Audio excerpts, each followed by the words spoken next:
All right, as I was talking about earlier, with the radio hosts and shit, I want to get back to that and how they're disingenuous. Eric Swalwell was on a podcast last week, and boy, have they been trying to smear him. You'll see a lot of right-wingers say he slept with Fang Fang, the Chinese spy. That's not what he's been accused of. He's not been accused of anything by any credible source. Right-wingers love to say that. That's not at all true. Yeah, I don't know how to deal with that because I don't want to come on here and not deal with the facts. Because, I mean, I don't want to let YouTube dictate the stuff I cover on my show. Either way, you know, whether like they're going to strike me for it or whether they're, you know, doing shit that might get me more views. She wasn't bad looking, but she was accused of sleeping with 2 Midwestern mayors. Not Eric Swalwell, despite what right-wingers would have you believe.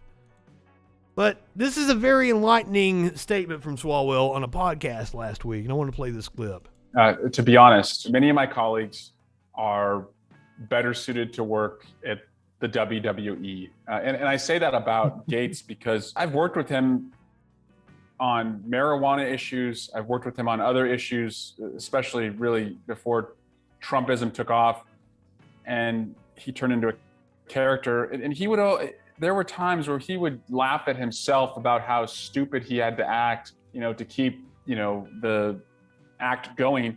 That's what's so frustrating. And this may sound crazy, but if you ran into Matt Gaetz or Ted Cruz or Jim Jordan at the Santa Monica Pier, you would say, these are nice guys. Boy, they're nothing like, you know, what I see them do on Twitter or TV.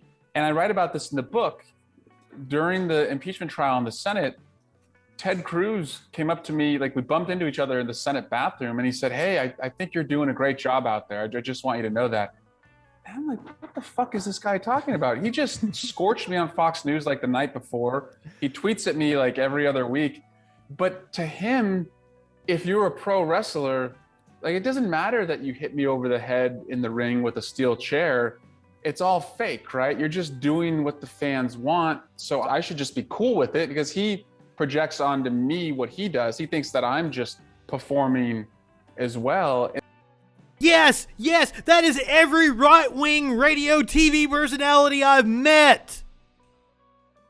They all, off air, tell me how they agree with me on this, and this, and they're not really like this, that they're just doing it, and I'm like, I believe the shit I say. I don't get on the air and say things I don't believe in. These people are sociopaths. And I can't get that, like, and they are doing real damage to this fucking country. Because the people they talk to actually believe the shit they say.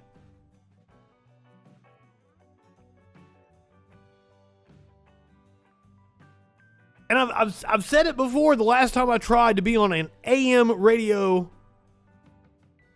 station. The PD straight up told me we can't sell advertising on you. Now my response to that was, no, you just have to work to sell advertising. You can go sell advertising to bars, head shops, the comedy club down the street. You gotta go out and work for it. You can't just fucking call up your friend that has a car lot, has his name all over it, and be like, hey, I need you to buy fucking 10 ads in this new show we're doing. You can't call up McDonald's, their fucking national ad buyer, and put their fucking ads on my shit. You actually have to go out and work. That's what you don't want to do. And then, it's a little off topic, but this is a radio insider thing. Do you know why, like, law firms, you hear, commonly, like, the most common sponsors on radio are law firms, car lots, shit like that, right? Doctors' offices. And it's names. You hear their names, or they have their kid on the commercial. Like, you'll see the car lot owner, and he's got his kid, and his, like, those commercials are just to butter them up. They're not to actually sell cars to people. It is the weirdest fucking thing. It is these fucking egomaniac narcissists that own the car lots and are lawyers and shit that they want to have their name plastered everywhere. That's what radio advertiser, and that is easier to sell than it is to go out and actually find a good fit for a sponsor for a radio, like to have somebody like me on the air and go out and find local places that want to advertise on my show. Now, which would produce the better product? Which would do the most good for your local economy? But capitalism incentivizes the easy way to pump people full of fear and then have like fucking narcissists with a lot of money buy all the ad time. And that is what has killed radio over the last 30 fucking 40 years. I've watched it happen. And that's what's most sickening is that I don't even know what these guys believe. Like, I really don't. I think they just are giving what they think the fans want, what they think the fans want. It really is crazy. I'm not kidding you. Like, I will walk by. There's a colleague. Well, it's not just giving the fans what they want. They're doing what maintains their power. What maintains their power structure. Of mine who is a ranking member of one of their committees, and he and I had gone out before, had gone to dinner before, had tried to work on some issues together, like in the healthcare space. And again, he started all of a sudden when it was popular to like tee off on me. I'd see him on Fox News and I'd see him tweeting at me.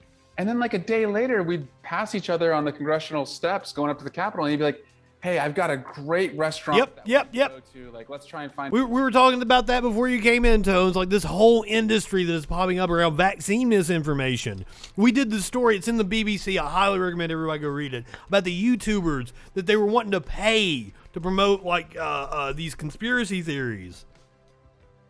What was it? Raise Media or Phase Media or some shit? Wild.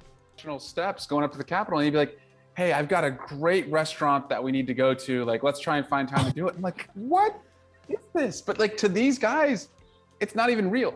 Like, it's not real. And that's the craziest thing is even though it's not real, the right-wing radio host that I was trying to get on his station, who's the PD of the AM station, he hosted a show at the TV station that was the production tech. I was the floor director for his TV show. And every week he'd come in and record it. It'd be Thursday or Friday. And he would do his rundown, everything. He had the liberal on his show was a professor from the local college who wasn't very good at media. Smart man, very good teacher. Also wanted to be with the Rotary Club kind of people, so he wouldn't exactly make the best point, but he wasn't media trained. He couldn't get a good point out in a minute. So, like, he was just there because he was a doctor, and he added legitimacy to the radio host. But they would do their show, and all the points that the so-called liberal wouldn't make, after the show was over, I'd walk up fucking bam! I would just nail him. You lied about this, and this. This is this. And people would gather around and watch us. And every time I would do it, I'd be like, dude, see, this is where the money is. You want to go national? You do a show with me. He would not do that show with me. And the reason why is because he's insecure. The reason why is because I believe in what I say, and I will take him to task on it. It's a hell of a lot easier to argue what you believe in.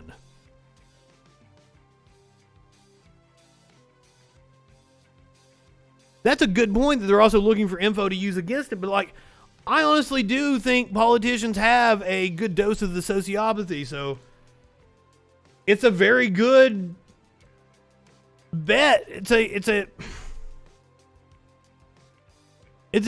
a very good chance that they really do see it as, WWE, that it's just a show.